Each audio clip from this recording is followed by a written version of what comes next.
Hello viewers, calendar year 2023 is about to end, and what a remarkable year it has been for the Indian financial markets. From stock benchmark indices scaling fresh peaks almost every day to the economy expanding at an impressive pace of 7.6% in the second quarter, the inclusion of government bonds in the coveted JP Morgan index, the return of FIIs, Fed's dovish stance, and the IPO boom back home.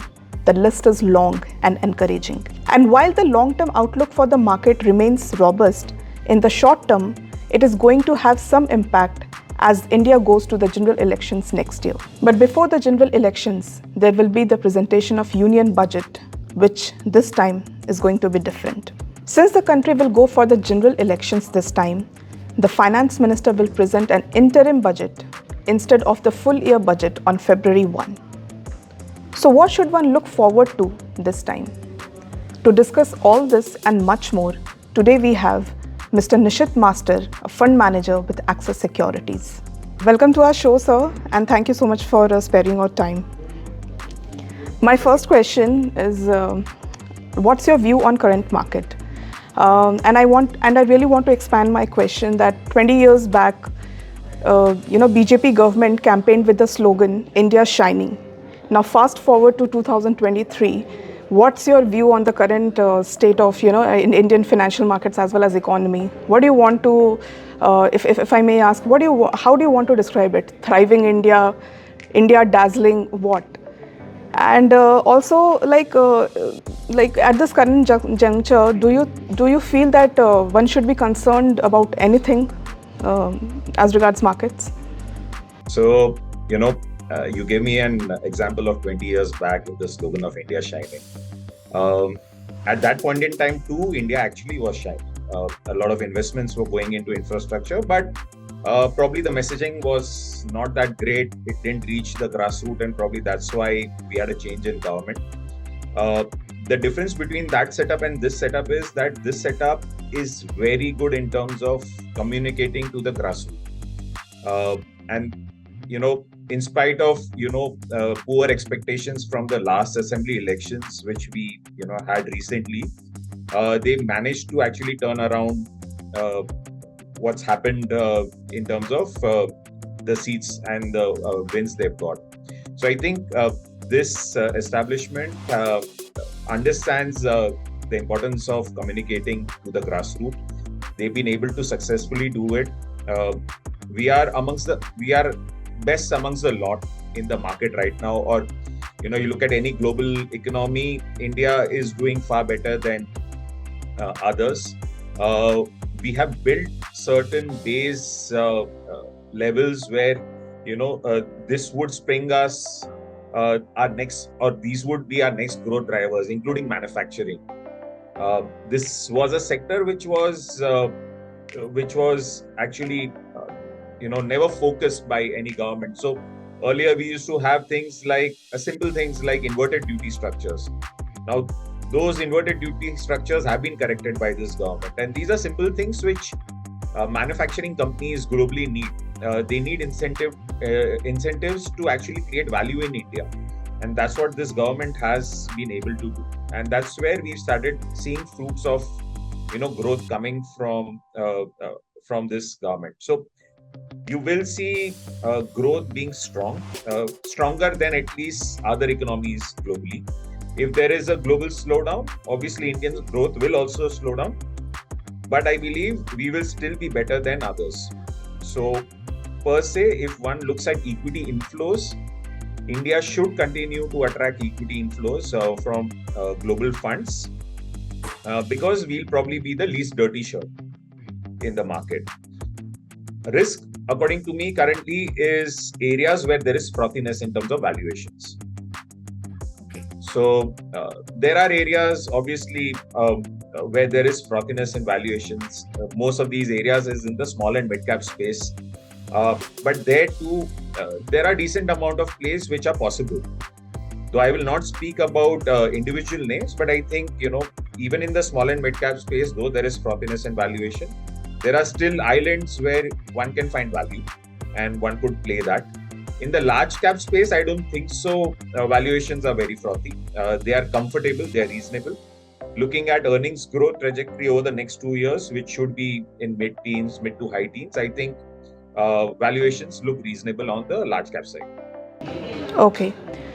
So my second question is, what are your expectations from the interim budget, sector-wise, tax policies, among others? So, as you know, right, this is a vote of account budget. So I don't expect anything big coming out of this budget.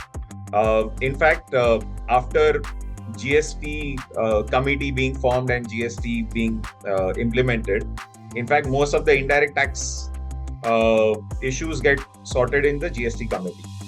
So the excise and the sales tax issues, which were earlier discussed, were anyways moved out to the GST committee. So the only thing which government decides is on expenditure and on direct tax in the budget. On direct tax, I think government wants people to move to the new regime. So over a period of time, there would be cuts in terms of what government gives in the old regime as part of tax concessions, and this I think will happen over a period of time. Probably might not happen in the vote of account budget, but over the next 2-3 years this could happen, and that at some point in time they'll try and merge the old and the new tax regime on the direct tax side.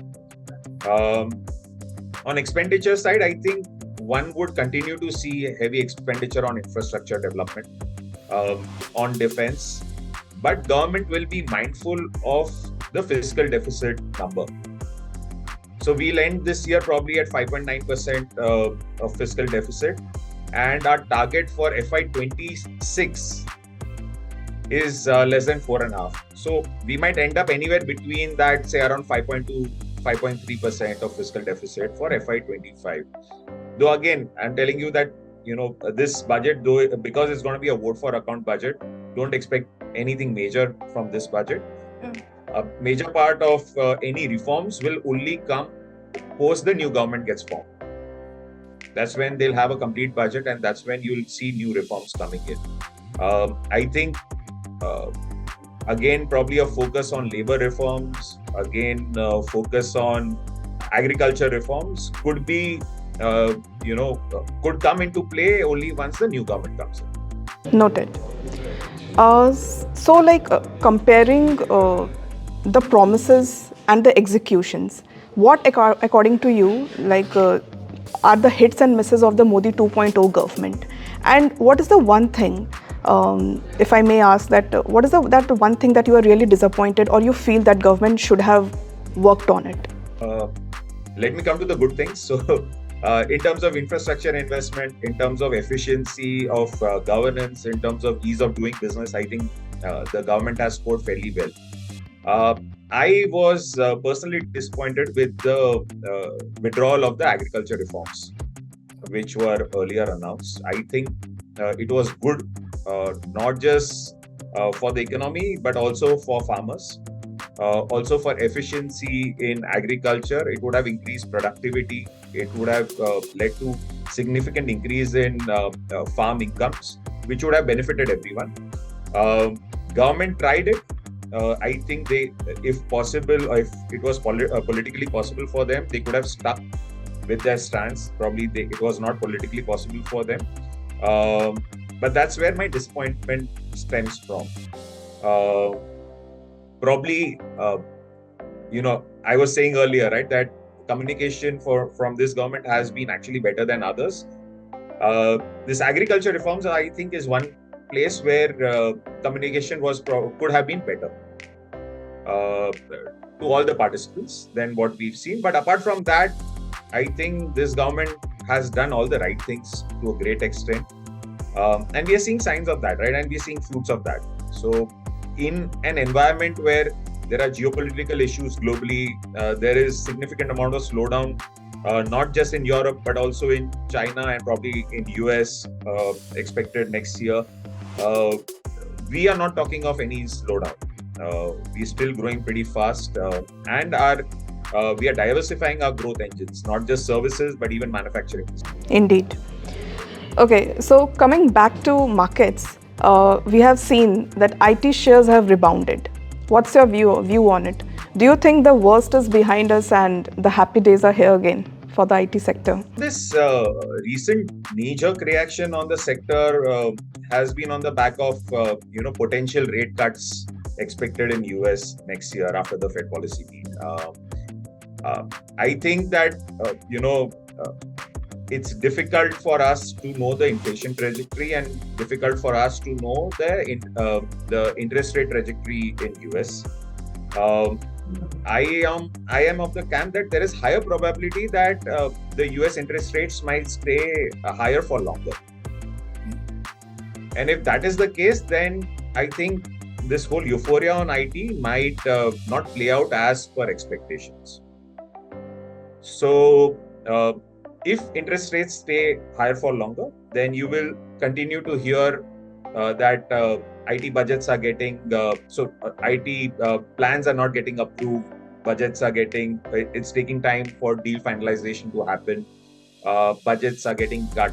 All that might, continue. But if you go by the dot plot and if you see like 3 rate cuts next year, or probably 4 also, then IT might do well. Tell us the sectors you are bullish on currently and why, and also the sectors you're not, like you're bearish on. I continue to remain bullish on investment related themes. So capital goods is one place where I continue to be extremely bullish. I think we are in for a long haul in terms of capex cycle. At least for the next few years, we could see significantly strong capex cycle playing out, not just from the government side, but also from the private capex side. So that's a space where I am bullish on. The other area where I am bullish on is auto ancillary. Here too, I think I like the two-wheeler space currently more than say a tractor space. But yes, that's an area which looks good to me. Also, pharma and healthcare is another space which looks good to me. Over here, we are seeing actually lower price erosion happening in US, which is good news, and costs are under control because logistics costs have also not gone up and basic ingredient costs have actually come down. So that space looks good to me. Currently, I'm not that bullish on is consumption, and we aren't seeing any great sign of consumption picking up. What might happen is before election, if there is some income level generation which happens through government schemes and all in the rural area, then we might see a turnaround in consumption. But currently we aren't seeing any signs of that. But so currently I'm underweight consumption. So that's an area which I am avoiding. Another area which I'm avoiding, though we have some exposure in our funds, is chemicals. There, I believe the Chinese competition is significant, which has led to pressure both on realization as well as demand and market share.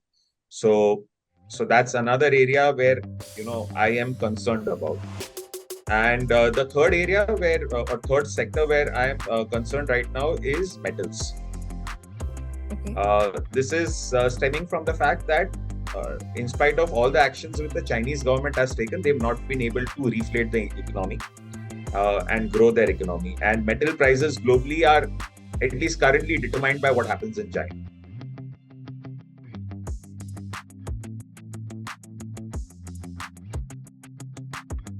Nishit, just tell me one thing, which investment theme or sector you feel that can emerge as that will be as a dark horse in the coming 5 years?